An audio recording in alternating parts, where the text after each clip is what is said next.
Përshëndetje me që të dashur.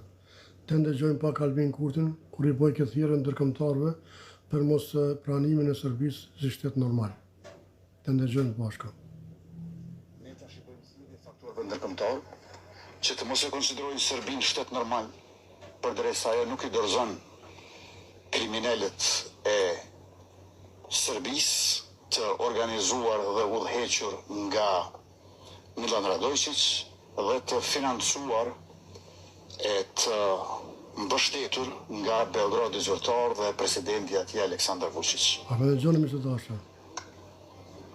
Akt akuza i përfshin 45 persona, këta duhet të dorëzohen menjëherë shtetit të Kosovës, ku ka akt akuz për ta dhe pa numër fakte e argumente për përfshirjen e tyre në këtë vrasje të Afrim Bunjakut dhe në këtë sulm agresor e terrorist të tyre.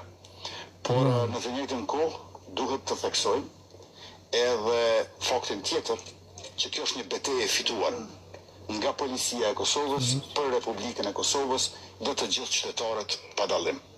Aty u vranë 3 terroristë sot janë në burgjet e Kosovës dhe ne dëshirojmë që me ndihmën e faktorëve ndërkombëtar, me ndihmën e shteteve demokratike, që edhe 45 të akuzuarit e tjerë të vihen përballë drejtësisë në Republikën e Kosovës, ku e kemi edhe Euleksin, edhe mbikëqyrjen ndërkombëtare për shkak të pranisë së madhe, dhe ku padyshim që do të kenë gjykim të drejtë dhe do të marrin dënimin meritor.